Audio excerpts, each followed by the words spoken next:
हमारे साथ इस खास बातचीत में एक खास मेहमान जुड़े हैं, रमेश दमानी, उनसे बात करते हैं।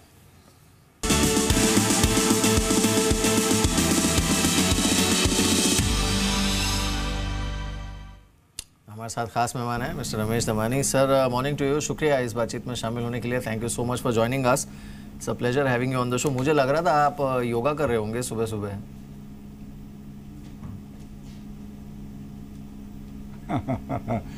Thank you Mihir. मैं एक्सरसाइज तो करता ही हूँ, ताई ची करता हूँ। It's a Chinese form of instruction, not yoga, though I would heartily recommend yoga. I think it's one of the great things that we have out of India. एक बात बताइए मिस्टर दमानी, आप तो इतने साल से मार्केट में हैं, इस बार हमने देखा मार्केट में इन लेवल्स पर भी टिपिकली वो जो एक शेकी इन्वेस्टर होता है जो कि थोड़ा डरता है या फिर हायर लेवल्स पे थोड़ा सा नर्वस हो जाता है, वो हमें ज़्यादा देखने को नहीं मिल रहा है। एंड ऑन द कॉन्ट्ररी जो डोमेस्टिक कन्विक्शन है that is very strong. Is it rightly placed? आपको क्या लगता है?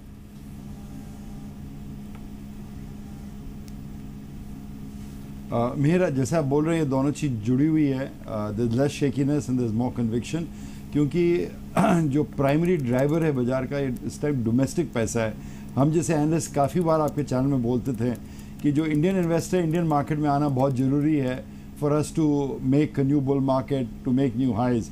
जो अब देख रहे हैं अभी फॉर द फर्स्ट टाइम, जैसे आप जानते ही हैं, म्यूचुअल फंड्स के अंदर एकदम भरमार पैसा आ रहा है and this money is not going away. अगर घटता है तो और कन्विक्शन के साथ आता है। इसके लिए if liquidity is the most important criterion for a bull market, I think liquidity will continue to be very strong. And I think the investors in India are not misplacing their confidence. I think there's a good structural growth story. मैं ये नहीं बोलता हूँ कि कल correction नहीं आएगा या कल बाजार नहीं घट सकता है। ये तो होता ही है बाजार में, ऊपर नीचे तो होता ही है। बट जो हिंदुस्तानी निवेशक है वो भारत के बाजार को समझ चुके हैं, देख चुके हैं, पसंद कर चुके हैं, और उनका पैसा मेरे हिसाब से अगले कई सालों तक आता ही रहेगा। बिल्कुल। सेकेंडली नमानी जी, इन लेवल्स पर भी अगर हम देखें, there are 2-3 factors I think which will support the market. एक तो ऑब्वियसली जो डोमेस्टिक कन्विक्शन है, सेकेंड गवर्नमेंट की तरफ से जो कन्विक्शन है ऑन रिफॉर्म्स फ्रंट, और जिस तरह से अ सेंस ऑफ अर्जेंसी जो कि दिख रही है, be it addressing NPAs, be it addressing the divestment programme, और be it actually pushing ahead with GST। तो इन सबको अगर हम जोड़कर देखें तो can we say that within the emerging market basket India story और India bet still looks attractive? ये इंटैक्ट है थीम अभी के लिए?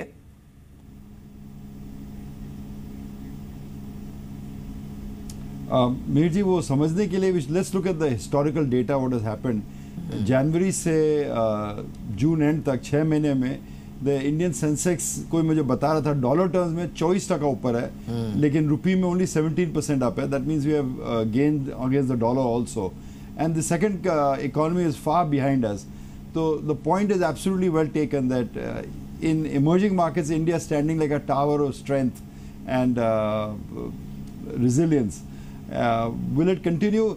देखिए, जहाँ अमेरिका का सवाल है वो एक मदर मार्केट है सबके लिए, और वो अगर तकलीफ में आ गया तो सब इमर्जिंग मार्केट्स में तकलीफ होगी, भारत में भी निश्चय तकलीफ होगी।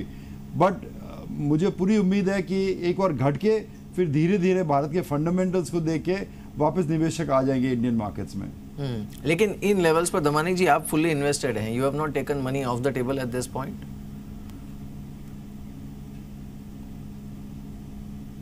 देखिए, to be perfectly honest Mihir, I was a bit nervous about the market, क्योंकि अमेरिका में जो नैस्डैक का जो क्रैक हुआ था, द ब्रेथ बहुत ख़राब हो चुकी थी। The 5 stocks that were leading the market आगे, जिन्हें आप फैंग स्टॉक्स बोलते हैं, वो सब थोड़े प्रेशर में थे।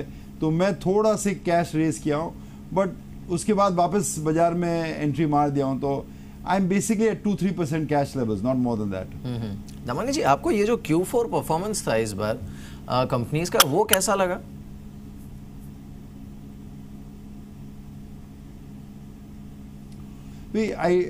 जो एग्रीगेट परफॉर्मेंसेस है वो मैं देखता नहीं हूँ, क्योंकि उसमें मुझे ज़्यादा क्लूज नहीं मिलते हैं। I look at my own individual companies performances across the board, and it is a mixed bag as most.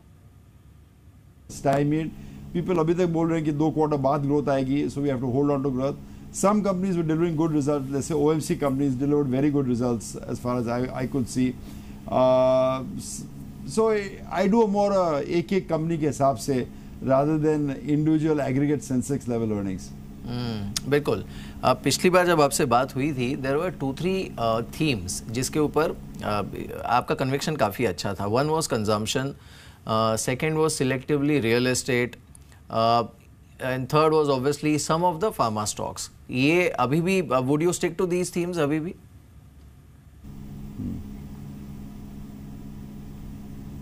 Well, let's look at each one at a time. Let's say real estate जैसे आप बोल रहे थे, मेरा particular preference है for large liquid companies that are located in metro areas.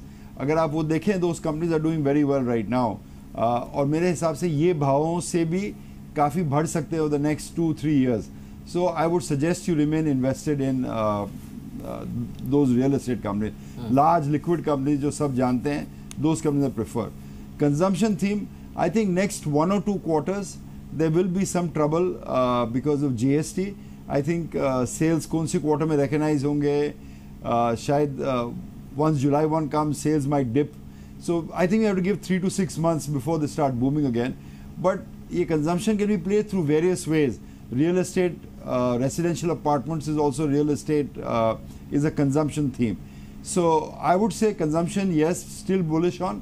जो मुझे लगता है लेकिन 3 to 6 महीने थोड़ी volatility रहेगी for these stocks. Pharma has been in basically the market's doghouse. It hasn't worked out. Though some companies जो portfolio में है like Natco Pharma वगैरह वगैरह have continued to do well. मेरे ख्याल से this is just a buying opportunity because काफ़ी profit taking हो चुका है फार्मा में. Long term जो structural story है फार्मा की वो हो पाई है. अगर आप पूछ रहे नए थीम क्या देख रहे हैं, we are looking at construction companies, क्योंकि इतना कंस्ट्रक्शन बूम चल रहा है इस कंट्री में. सो दोज कंपनीज जिनके पास बहुत लिमिटेड कैपेसिटी हो but good technology skills will command a premium in the market. So that company and what I call this quick service restaurants जो पीपल बाहर जाके खाते हैं, I think once 3-6 months of GST passes, these companies will also start doing well. बिल्कुल, मैं GST पर तो खैर आपसे विस्तार से बातचीत करूंगा, लेकिन because we are talking about the structure of market, अब इसमें एक जो बहुत बड़ी कंसर्न थी दमानी जी, वो थी बैंकिंग स्टॉक्स को लेकर and specially the PSU banks. अब हम देख रहे हैं कि वहाँ पर you know on the regulator side, so there is RBI which is very active, there is government which is very active and very serious about addressing the NPA issue. अब इन सब को जोड़कर अगर हम देखें, क्या ये सही समय है बेट लेने का PSU बैंक्स पर, या फिर थोड़ा रुकना चाहिए, because you have a private banking space which is clearly outperforming and to some extent leading the index also, Nifty bank?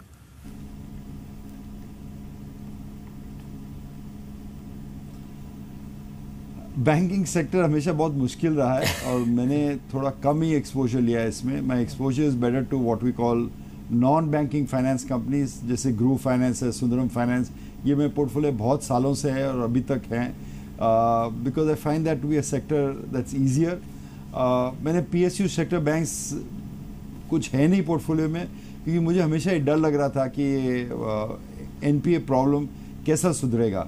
अगर आप देख रहे हैं कि ये 12 जिन्होंने गवर्नमेंट ने नोटिफाई किए companies, the flip side of that is that the NPA problems will show up in the banking sector for these companies. So my sense is that this is not the best time yet to buy these public sector banking companies. Similarly, और एक space जिसमें काफ़ी concern है वो है telecom का. Now I'm not sure if you have exposure or not, पर एक तो जो मार्केट लीडर है Reliance, which is obviously not a pure telecom play, पर वो इस समय सबसे बड़ा इन्फ्लुएंस और आई वुड से ओवरहैंग है पूरे टेलीकॉम स्पेस पर. And then on the other hand you have rest of the bunch और द कंपनीज. अब ग्लोबली भी हमने ये देखा है कि you know in a matured market, पहले 2 जो ऑपरेटर हैं टेलीकॉम स्पेस में, दे मेक मनी, बाकी बेचारे मार्केट शेयर कैप्चर करने में ही लगे रहते हैं. हो सकता है भारत में भी ऐसा ही कुछ सिनारियो आगे जाके इमर्ज हो. So what is your long term view on telecom, and would you prefer a pure telecom play or a conglomerate like Reliance?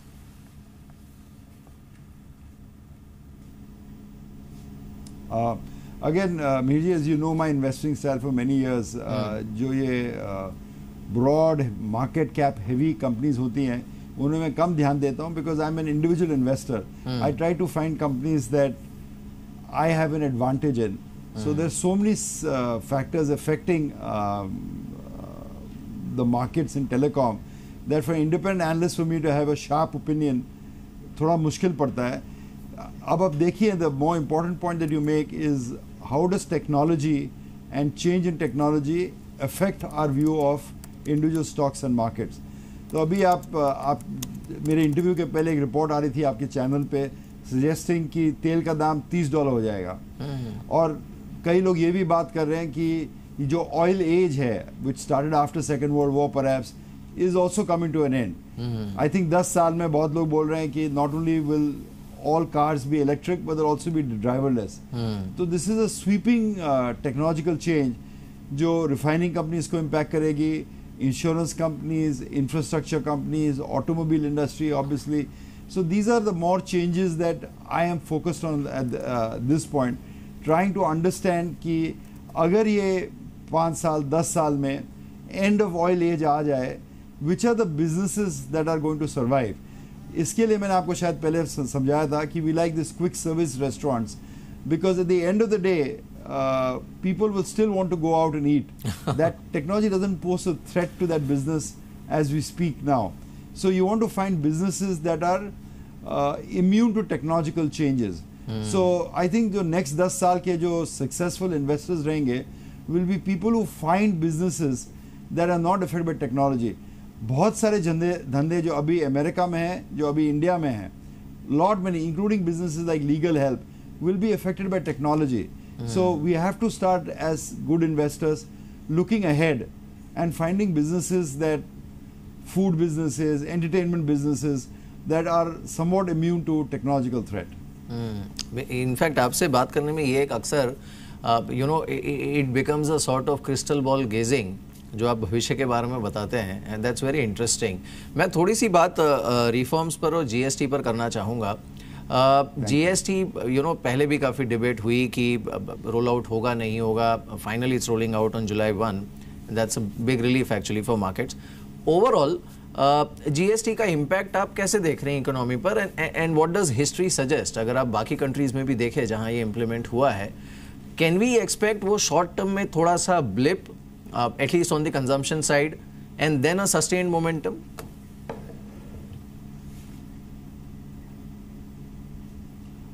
Almost certainly. I think at the ground level there is a lot of fear और है ही, मतलब it's the biggest single tax reform in post independence India. तो थोड़ा बहुत तो blips होने वाला ही है इसमें. Long run I am with everyone you speak to that it is the best जो हिंदुस्तान के लिए एक बहुत उम्दा चीज़ है, बहुत अच्छी चीज़ है. We create one national market, goods move around freely, no one escapes the tax net, we move from unorganise to organise. So I think after 6 months everyone will be happy. जैसे आपको याद है शेयर बाजार में जब dematerialisation हुआ था, ये इलेक्ट्रॉनिक ट्रेडिंग हुआ था, people were so nervous and so scared कि कैसे होगा, मैं जानता नहीं हूँ, शेयर सर्टिफिकेट नहीं है मेरे पास. लेकिन 6 महीने बाद अब कोई जा ही नहीं सकता पुराने सिस्टम में. I think the same thing will happen to GST. ये 5-6 महीने आई थिंक दिसंबर एंड और टिल March 18 थोड़ी बहुत तकलीफ होगी, थोड़ी बहुत इनेबलिंग तकलीफें होंगी, but I think after April 18 everyone will say this is the best system that we've had. Overall reforms के फ्रंट पे इस समय मोदी सरकार का परफॉर्मेंस आप कैसा देख रहे हैं? Because at least we can see sense of urgency, though there are challenges. Capex cycle revive हुआ नहीं है, जॉब मार्केट रिवाइव नहीं हुआ है, there are some taxation issues specially with MNCs which are still lingering. Overall आप कैसे देखते हैं performance?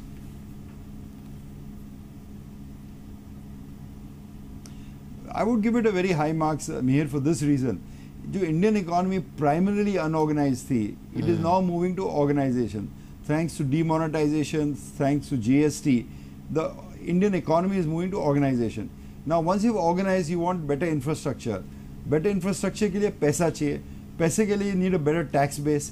So the government is moving aggressively to address जो भी leakage था tax base में, they're addressing that. Now ये जो litmus test बोलते हैं, ये एक सामने अपने आ रहा है कि गवर्नमेंट एयर इंडिया के साथ क्या करेगी. अगर गवर्नमेंट में अपनी मेजॉरिटी के साथ इतना पॉलिटिकल विल है to privatize Air India. I think that would be a test case for the government. अगर वो वापस पीछे नहीं हटे उससे एक शॉट में उसको जाके प्राइवेटाइज कर दे, ये नहीं कि 5% स्टेक बेचे 10% बेचे, मतलब 10 साल ये नहीं होना है. But the government shows that I think PSU में भी एक तेजी आएगी, बट एक मार्केट में एक नई लहर आएगी क्योंकि people will believe that the government is dead serious about reforms. So I think I am going to hold the Air India case to the light and see if the government takes the right economic decisions and not the correct political decisions for Air India. बिल्कुल. In fact इसी को अगर मैं थोड़ा सा extrapolate करूं, air India तो obviously अपने आप में एक लिटमस टेस्ट होगा सरकार के रिफॉर्म्स का. On the other hand also जो कमेंट्री हम उनकी तरफ से डाइवेस्टमेंट को लेकर सुन रहे हैं, you know, and very strategic divestment. So पहले जो होता था बाकी सरकारों में कि IPO के जरिए सरकार स्टेक घटाती थी, देखना पड़ता था मार्केट कैसा है कैसा नहीं.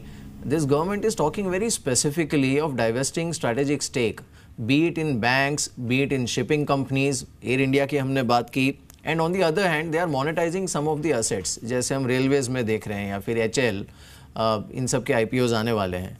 इस स्ट्रैटेजी को आप कैसे देख रहे हैं?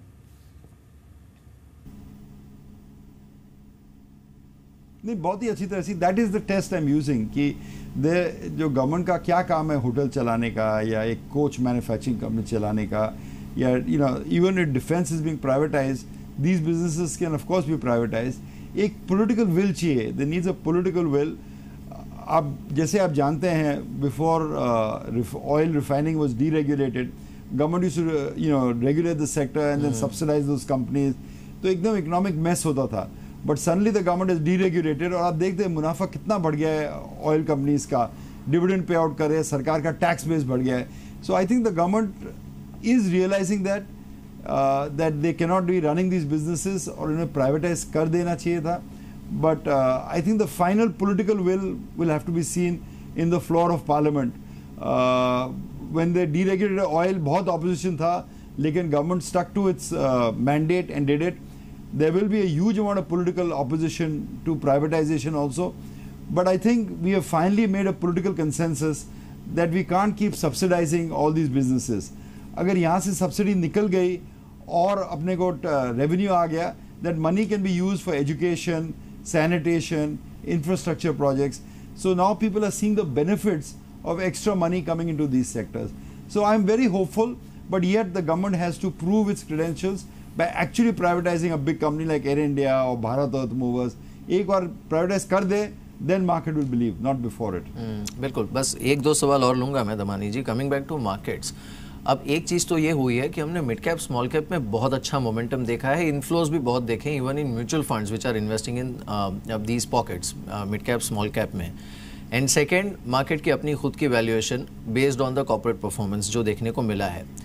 अब अभी तक तो ये you know that equilibrium has been maintained. So you have little bit of overheating in mid cap, but then you have a strong solid front line performance which is holding on to the index.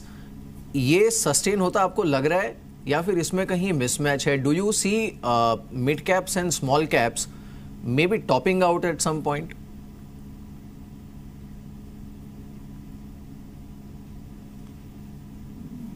थोड़ा ज़्यादा froth है mid cap and small cap में. Primarily mid cap और small cap में ही invest करता हूँ, not necessary in the large cap area. I think 80% of investments in the small cap area. तो मैं सहमत हूँ आपके साथ कि थोड़ा उसमें फ्रॉथ है, but it more like a rolling correction. I think अगर आपका ट्रेजेक्ट्री 3 साल 5 साल का है तो मेरे ख्याल से सिर्फ एक करेक्शन है और correction will come in them, nothing more than that. बस एक आखिरी सवाल होगा दमानी जी, अगर हम मार्केट को भी देखें ना इन लेवल्स पर, अब 2-3 ट्रिगर, एक तो GST जिसकी हमने बात की, second is a good monsoon, third is reforms and fourth is obviously the international setup. इन सबको जोड़कर अगर हम देखें, एक होता है normal correction which market takes in its stride, और एक होता है समथिंग लाइक यू नो जो हमने 2008 में देखा था. इस समय ज़्यादा लाइकलीहुड किसका है? और इन लेवल से इफ़ मार्केट सस्टेन, जैसे आपने खुद कहा 3 से 5 साल का व्यू हो तो markets are looking very nice, उसे अगर हम ध्यान में रखें देन कैन वी एक्सपेक्ट 25-30% का CAGR on the front line index अगले 5 साल में?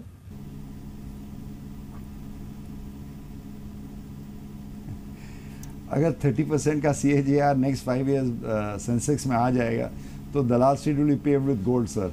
I think it is too optimistic to suggest a 30% CAGR for the Sensex over the next 5 years. I think if we go at about 15, 18, these estimates don't have much value because we don't know दुनिया में कल क्या होगा, तेल का दाम $30 हो जाएगा, क्या हो जाएगा, डाउ जोन्स घट जाएगा तो क्या हो जाएगा, मालूम नहीं. बट ओवरऑल जो सेंस हमें मिला था 2013 अगस्त में कि एक नया बुल मार्केट शुरू हुआ इंडिया में, और बुल मार्केट जैसे आप जानते हैं काफ़ी पॉइंट्स भी चलते हैं और काफ़ी समय के लिए भी चलते हैं. There is no indication that is a reversal of the basic bull market trend. ये बुल मार्केट ट्रेंड का जो अब रिवर्सल होगा अपने को शायद अंदाज़ा मिल जाएगा.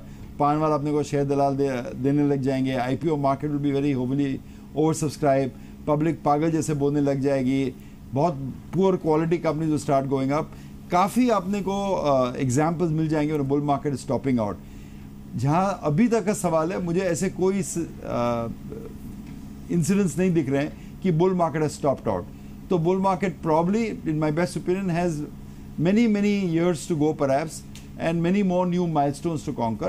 So we just have to sit back and wait it. I don't, ये चीज़ मेरे हिसाब से गलत होती है to predict the top of the market, क्योंकि कोई नहीं जानता है जब 92 में बाजार चालू हुआ था 800 से कि 4500 में जाके रुकेगा, या 2004 के बुल मार्केट में 21,000 में जाके सेंसेक्स रुकेगा.